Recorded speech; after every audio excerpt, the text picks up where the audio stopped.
이리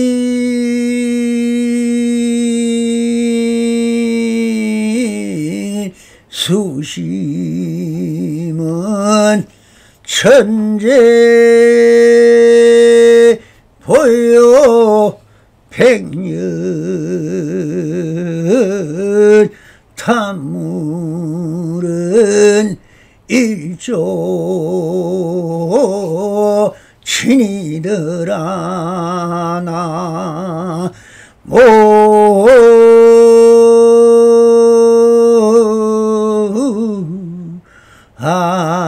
아이미 다볼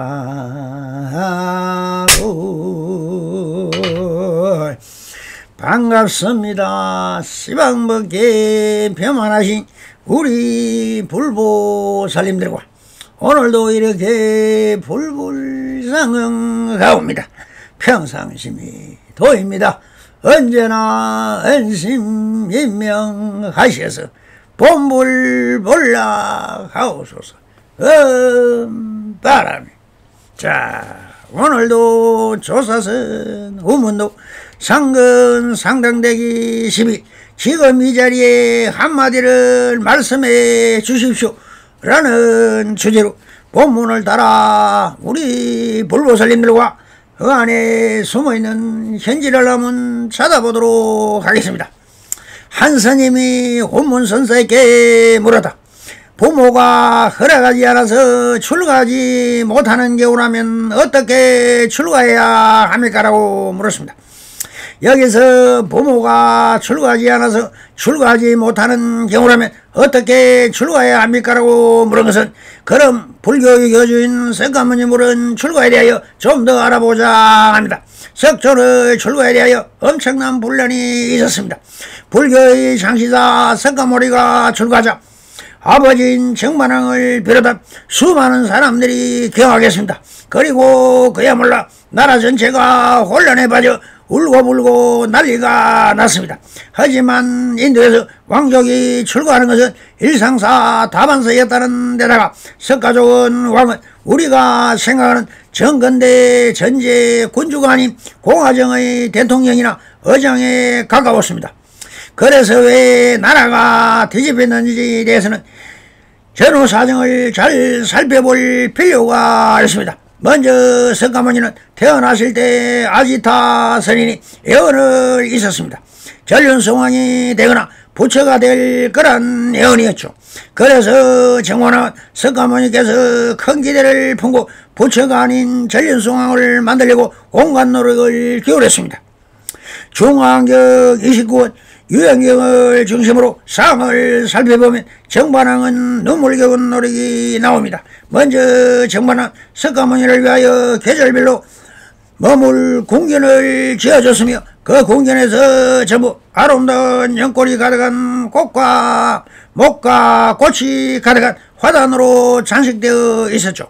특히 여름용 궁전에는 경우에는 아름다운 기년들로 가득 채우고 석가모니 외에 남자라고는 단 한 명도 두지 않아 현실판 함렘물을 만들어 줬죠.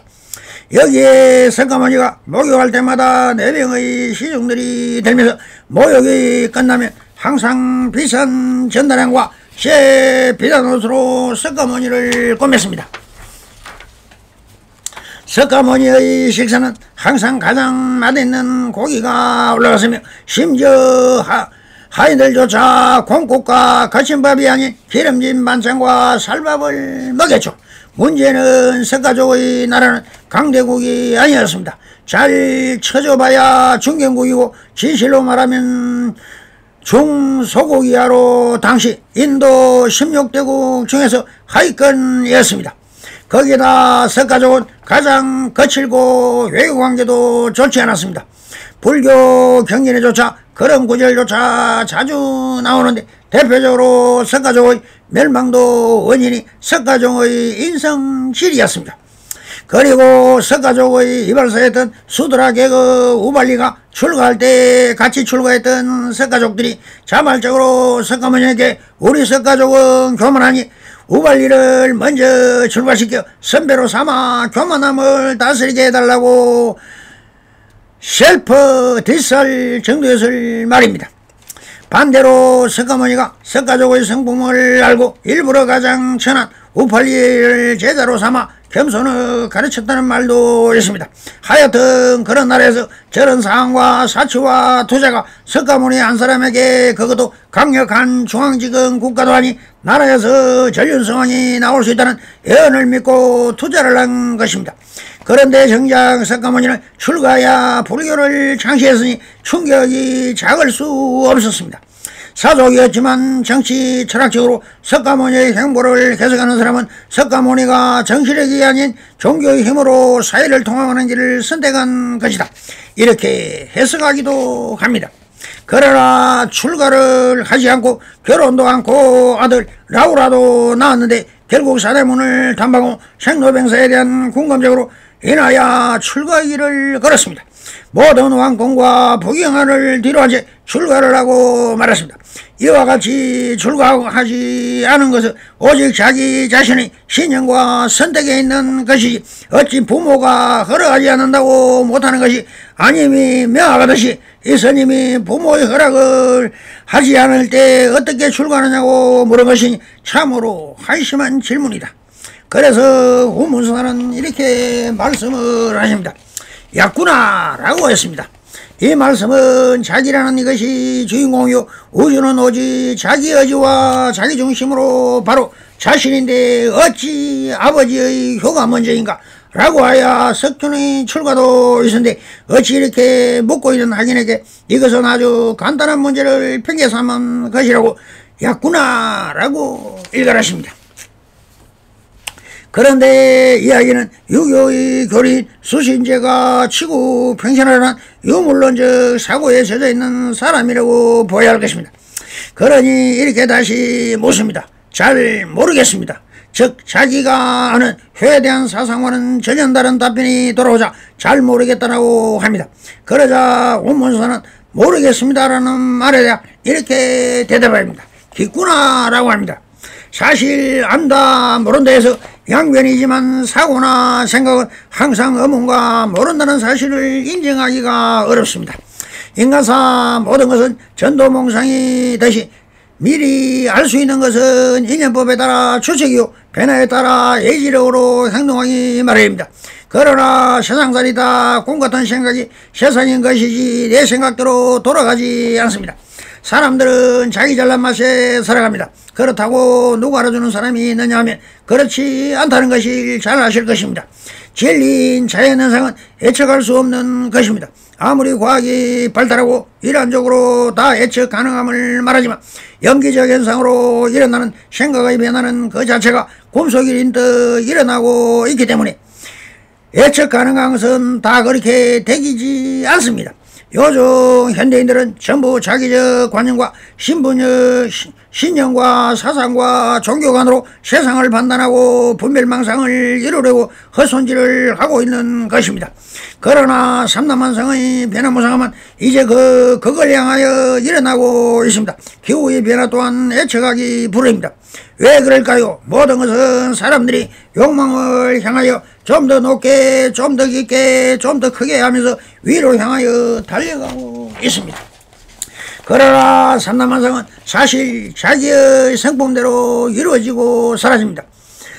찰나 사이에 일어나는 모든 현상은 결국 다 제자리로 돌아가게 되어 있습니다. 사업이 잘 된다 하면은 그만큼 망하는 사람도 있습니다. 아무리 좋은 산도 올라가면 내려옵니다. 모든 것은 본래 공으로 돌아가게 되어 있습니다. 그래서 평등성지요 영구불변한 것입니다. 왜 그런가? 본래 공에서 출발하였기 때문입니다. 아무리 오래 산다 해도 결국은 죽습니다. 죽으면 또 태어납니다. 생로병사도 다 돌고 돌아가기 마련입니다. 모든 것은 제자리로 지연대로 받아서 갖고 가야 하기 때문인 것입니다. 또 그래서 모르겠다라는 것은 진정한 답인 것입니다. 그때 한 스님이 온문선생에게 물었습니다. 애부터 내려온 종문에 대한 대하여 선생님께서 요점을 제시해 주십시오라고 하십니다. 종문이라는 불교는 처음 석가모니라는 자신 석가모니불의 말씀으로 다 해결이 되었습니다. 그러나 석가모니의 열반후에는 많은 제자들이 서로 이것이 맞다 저것이 맞다 하여 분파가 시작하였으며 마가섭을 주도하게 경전이 결법이 되었지만 또 다른 소승불교인들과 대승불교의 밥을 사오면 끝이 없이 일어나 제2결집 등 수많은 종파싸움이 시작하였으며 결국 인도에서는 기복불교와 형이불교 전략하였으며 부처님의 마음법을 통하는 선수행이 그 본맥을 이어오다가 28대 보리달마가 양나라로 건너옴으로 해서 동양에서 부처님의 마음법이 자리를 잡았습니다.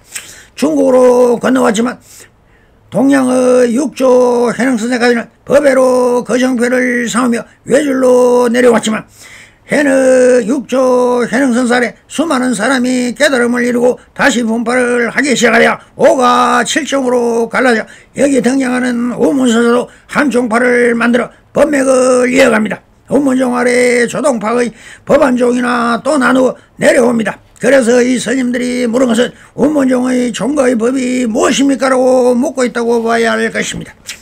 이것은 한마디로 말하기는 너무나 난해한 일입니다. 그래서 우문선사는 이렇게 말씀을 합니다. 아침에 동남쪽을 보고 저녁에 서북쪽을 보라라고 하십니다. 이것은 무슨 말씀일까요? 아침엔 해가 동남쪽에서 떠오릅니다. 그리고 저녁에는 해가 서북쪽으로 해가 집니다. 이것은 진리지요. 삼남한상은 다 진리대로 무변무상하여 생멸멸이하는 것입니다. 이것이 진리지 무엇이 진리입니까? 모든 현상은 빛의 와인이고 빛이 있어 그 형상을 보고 듣고 하는 감각이 일어나고 사라집니다. 그래서 우리 가문은 진리를 수행하는 곳이라는 뜻이며 총체적인 것은 진리를 탐구하는 것이라고 하시면서 오직 진리만을 변함없이 상주 불변한다는 뜻으로 지금 여기 있는 그대로가 그대로 진리의 당처라고 하고 계십니다.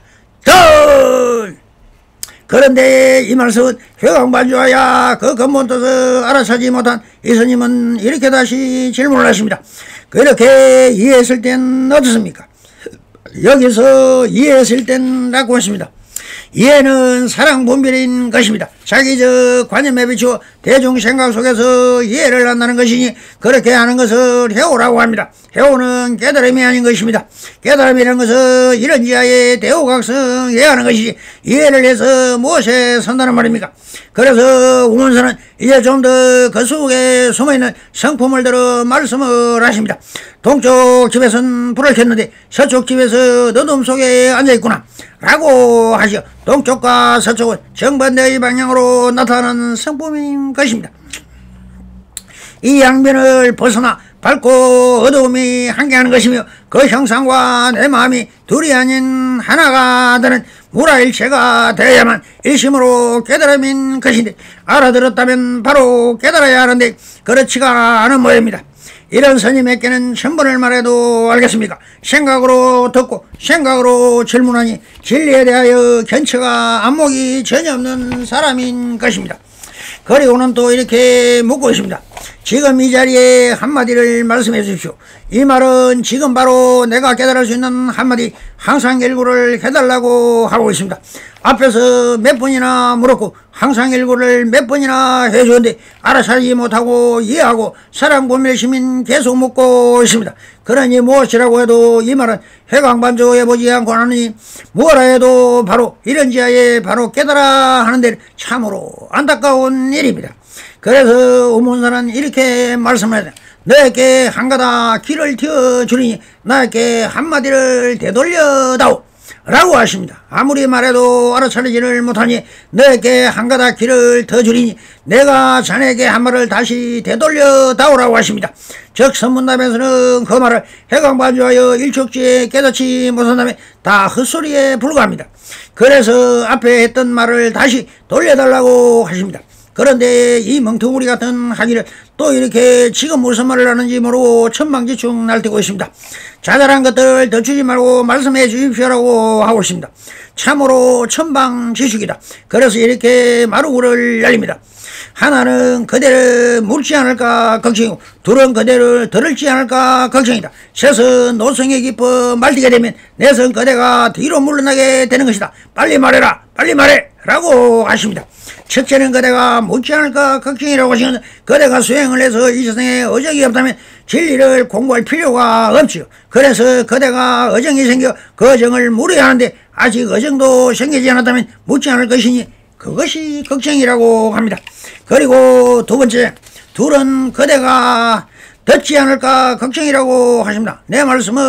이 말씀은 내가 답변을 해줘도 그 말은 말이 아니라 하도이며 수행을 열심히 한 사람한테 다 깨달을 수 있는 항상의 일구인데 그 말을 바로 해강발출 할 줄 모르고 그 말을 깊은 현지를 알아차리지 못하니 그것이 걱정이라고 하십니다. 그리고 세 번째는 이렇게 말씀을 하십니다. 셋은 노성이 깊어 날뛰게 라며 채사하는 것은 내가 항상 일구를 듣든지 바로 깊은 현지를 알아차리고 한 소식을 해야만이 이 선지식이 깊어 날뛰게 되는 것이니 자네같이 알아차리지를 못하니 답답하다는 뜻입니다. 넷은 그대에게 뒤로 물러나게 되는 것이 이렇게 한 소식을 한다면 그의 항상 일구에 대하여 감사함을 고마움을 느끼고 저라고 물러나야 원하는데 그대는 도대체 뭘 묻는지 모르고 어정도 없으며 생각나는 대로 묻고 있으니 진정 그대의 의심스러운 어적이 있으면 빨리 말해라, 빨리 말해라고 하십니다. 그때 스님이 할 말이 없는지 이렇게 하십니다. 그 스님의 질문하자 스님이 대뜸 후려쳤습니다 라고 하십니다. 그래서 우문선사의 말씀을 알아차리지 못하며 미안하였던지 절을 합니다. 그러나 몽둥이 한 방을 쳐서 물리쳐버립니다. 그때 다른 스님이 나와 우문선사에게 물었다. 모든 기연이 다 없었을 경우라면 어떻습니까? 라고 물었다. 여기서 이 스님이 물은 것은 무엇입니까? 모든 기연이 다 없었을 경우라면 하고 물었습니다. 바로 인연을 다 끊은 홀로 동로할 때는 말하고 있습니다. 이것은 인연법인 원인과 결과를 연결시키는 연기법까지 본래 공인데 무엇을 인과 연이 있느냐? 인도 없고 연도 없는 다 모든 것을 찰나간에 빛의 화해로 일어났다 사라지는 것밖에 없는 것입니다. 이것을 무심처인 것인데 삼배경진 분별 무불유지의 평상심을 말하고 있는 것입니다. 이런 무심지에 주하고 있으며 어떻습니까? 라고 물었습니다. 그런데 우문선은 지금 이 학생이 무심처를 물으니 이렇게 답변을 하십니다. 나에게 법당을 가져오면 그대에게 가르쳐주겠다라고 하십니다. 그러나 그대에게 법당을 가져오면라고 했을까요? 여기서 서문답이니 양변을 대대법으로 드는 것이니 하기니 무심처를 물으니 그 반대로 무엇입니까? 무심처의 정반대는 바로 현실적인 색이 생멸법을 드는 것입니다. 나는 법당을 가져오라는 것은 색이며 형상인 것이다. 그래 본래공에 주하면 무엇을 하는 것이냐? 그것은 안 하면 안 하고 있다고 자랑하는 것입니다. 그래서 그렇게 무심지에 주하는 것은 삼단만상이 보이지 않은 채 맞다. 그러나 거기에 집착하면 썩은 나무 덩어리 같은 것이니 판야 지혜로서 법당도 짓고 해야지 중생고절을 해야 한다는 뜻으로 이렇게 말씀을 하십니다. 그대에게 가르쳐 주겠다라고 하시어 양변에 집착하지 말라. 양변을 벗어난 지금 여기 있는 그대로 중도정견인 것을 드러내는 말씀입니다. 그러니 무심채 주하는 삼매로 진리의 당체인 외 법당이라는 형상을 들고 나오는 것을 반박이로 다시 이렇게 또 묻고 있습니다. 이 일과 무슨 관계입니까로 따집니다. 그러니 원문사는 이렇게 혹독하게 꼬집고 계십니다. 스님은 혀를 차며 말씀했다. 이런 사기꾼아 라고 하시면서 채용해서 채에만 집착하여 뒷동산 바위처럼 썩은 나무처럼 같이 침묵 속에 삼매만 들고 있다면 이것을 알면 되는 것이지 그곳에 집착하는 것은 일체유의법이 계시 불법인 줄을 모르느냐. 아주 어디에 집착하면 너는 사기꾼이라고 꾸짖어 내쳐버립니다. 떨! 그때 다른 스님이 나와서 절하며 물었다. 눈앞에 깨끗해서 아무것도 없을 경우는 어떻습니까? 라고 물었다. 눈앞이 깨끗해서 아무것도 없을 경우라면 어떻습니까? 라고 물어서 눈앞이 깨끗하면 형상이 잘 보여야 하는데 왜 아무것도 없을 경우라고 하고 계십니까? 거짓말이죠. 다 있는 그대로가 다 형형색색으로 드러나는데 무엇이 아무것도 없다라는 것입니다. 그 형상의 진실 예상한 자성이 없다는 소리를 듣고 이렇게 물은 것이라고 보아야 하겠습니다. 그 채색이 드러나지 않으니 그 성품은 그대로 다 갖추고 있습니다. 이것이 진실 예상한 진여의 성품인 것인데 어떻게 아는 척 하고 있는 것입니까? 그래서 우문사는 이렇게 말씀을 하십니다. 열이 나는구나. 어떻게 어쩌면 좋겠느냐라고 하십니다. 무성품을 물어서 오는 스님에게 인연법으로 말씀을 하십니다. 유의법도 다 법입니다. 또 무자성의 도리도 말할 필요도 없는 것입니다. 알면 되듯이 제무상은 깨달으면 이제 중생구제를 위하여 인연법이나 연기법을 들어 설파하고 바로 자각각다해야만 불토행이 되는 것입니다. 그래서 원문서는 열이 나는구나 어쩌면 좋겠느냐며 인연법으로 말씀하고 가시지만 어쨌든 집착하야 병이라는 것을 말씀하고 계십니다. 그 스님이 저라고 물러나다 스님께서 말씀했다. 이리 오너라 하시어 다시 불러 세웠습니다. 그 스님이 가까이 다가가자 스님은 갑자기 몽둥이로 치면서 말씀하셨다. 이 사기꾼 같은 놈아, 나를 속이는구나 하시면서 해오한 척 날뛰고 있는 이 스님에게 몽둥이 찜질을 하여 내쫓아 버렸습니다. 그때 또 다른 스님이 우문선생에게 물었다. 무엇이 법왕의 주인입니까라고 물었다. 여기서 법왕은 누구십니까? 법왕은 보통 석가모니부라고 하실 것입니다. 그러나 그렇지 않습니다. 내 마음이 없으면 석가모니가 있었는지 없었는지 모릅니다. 다 나의 견문각지를 통해서 아는 것이지 이 안 되는 견문각지가 바로 법왕을 만들고 허무는 것입니다. 그래서 우문선생은 이렇게 답합니다. 철수하라.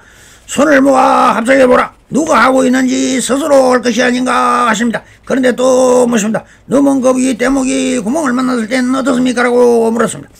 인연법이죠. 인연을 물으니 우문선은 이렇게 답을 하십니다. 내가 차수하리라. 인연을 만났으면 참 좋은 일이다. 그러니 자네가 아니라 내가 그런 일을 당하면 고맙다고 합장을 하리라. 모든 것은 인연지 소생입니다. 성불인연 맺어소서. 바람 감사합니다.